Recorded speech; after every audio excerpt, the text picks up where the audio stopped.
Hello, हम देखने वाले स्टॉक मार्केट डिक्शनरी। तो स्टॉक मार्केट डिक्शनरी में हम कुछ टर्म समझ लेने की कोशिश करेंगे जो फाउंडेशन कोर्स में हेल्पफुल है। तो यहाँ पे स्टॉक मार्केट यही होता है जहाँ पे आपको पब्लिकली कंपनी के जो स्टॉक्स रहते हैं वो आपको बाय और सेल कर सकते हैं। तो स्टॉक मार्केट की हिस्ट्री देखा तो स्टॉक मार्केट 16 सेंचुरी में स्टार्ट हो गया था। पहला आईपीओ लाया था डच ईस्ट इंडिया कंपनी, और इंडिया में स्टॉक मार्केट स्टार्ट हो गया 1875 में, जहाँ पे बॉम्बे स्टॉक एक्सचेंज की स्थापना हो गई। तो स्टॉक के जो इंडेक्स रहते हैं जैसे निफ्टी और सेंसेक्स, ये मेजरमेंट करते हैं कि मार्केट की सेंटीमेंट क्या है। स्टॉक एक्सचेंजेस, यहाँ पे मार्केट प्लेस, यहाँ पे स्टॉक्स आप बाय और सेल कर सकते हो। जैसे इंडिया के दो स्टॉक एक्सचेंज है, बीएसई और एनएसई। स्टॉक कोट्स मतलब करंट प्राइस जो रहता है वो स्टॉक की ट्रेडिंग, जहाँ पे बीड और आस्क प्राइस रहती है, बाइंग और सेलिंग प्राइस, और वो कोट करने के बाद कोई भी स्टॉक का एक एलिमेंट आप खरीद कर सकते हो। गोइंग लॉन्ग मतलब आप स्टॉक बाय कर सकते हो। जैसे आपको लगता है कि प्राइस ऊपर जाएगा तो इन्वेस्टर क्या करते हैं, बाय करते हैं और ऊपर जाने के बाद सेल करते हैं, उसके साथ प्रॉफिट बनाते हैं। गोइंग शॉर्ट मतलब stock selling borrowed shares, and आपको इंटेंशन ये रहता है कि आपको नीचे जाने के बाद आपको बाय करके लेंडर को वापस करेंगे। तो यहाँ पे लोअर प्राइस पे आप बाय करते हो और जो भी डिफरेंस रहेगा वो आपका प्रॉफिट होता है। इनिशियल पब्लिक ऑफर में the first sale of the company stocks to public allowing to raise capital from investor. तो ये आईपीओ में क्या करते हैं, जैसे आपको एक्सपांशन करना है या कंपनी का डेब्ट क्लियर करना है या न्यू प्रोजेक्ट करना है, तो डेफिनेटली आप क्या करते हैं, कंपनी यहाँ पे आईपीओ लेके आती है। सेबी अप्रूवल के बाद कंपनी का आईपीओ लिस्ट होता है विद इन 3 डेज।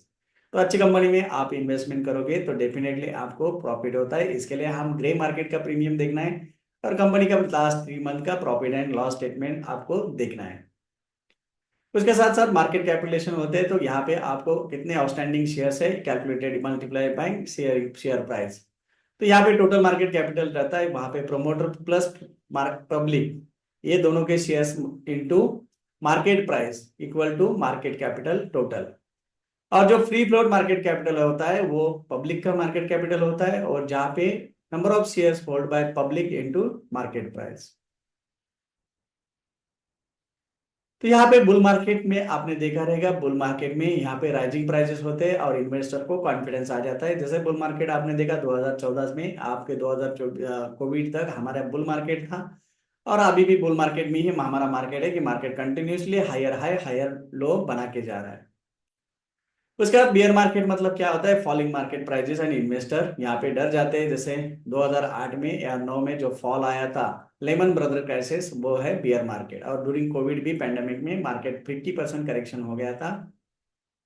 उसके बाद आता है डिविडेंड। कंपनी के बाद लॉन्ग टर्म में आप शेयर्स कोई भी होल्ड करते हैं तो यहाँ पे आपको कैश एंड एडिशनल शेयर्स यहाँ पे मिल जाते हैं as a matter of dividend. Company ने कोई भी प्रॉफिट बनाया तो वो शेयर होल्डर को पास ऑन किया जाता है। वॉल्यूम ये होता है कि number of shares traded of particular stock during a specific period, मतलब कोई भी टाइम फ्रेम में जो भी शेयर्स ट्रेडिंग होता है ये आपको इंडिकेटर देता है कि एक्टिविटी और लिक्विडिटी वो स्टॉक में कैसी चल रही है। उसके साथ साथ ब्लू चिप स्टॉक्स हुए जो shares in large and financially sound companies that have history of reliable performance, जैसे रिलायंस, एचडीएफसी बैंक, एसबीआई, ये सब ब्लू चिप स्टॉक्स है। तो मार्केट में ऑर्डर्स जो रहता है, मार्केट ऑर्डर में आप करंट मार्केट प्राइस को आप एग्जीक्यूट करते हैं, इमीडिएटली आपका स्टॉक जो भी मार्केट में प्राइस चल रही है वो प्राइस को बाइंग और सेलिंग होता है।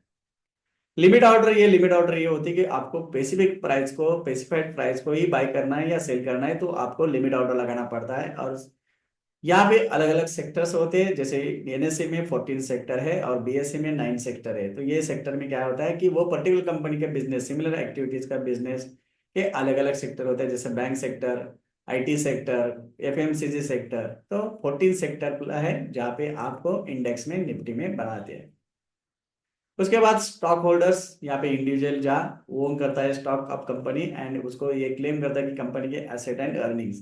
तो आप स्टॉक कोई भी होल्ड किया तो लॉन्ग टर्म आपको डिविडेंड मिलता है, स्टॉक बोनस मिलता है, स्टॉक स्प्लिट मिलता है, राइट इश्यू मिलता है, और बायबैक में भी आप हिस्सा ले सकते हो। Thank you for watching.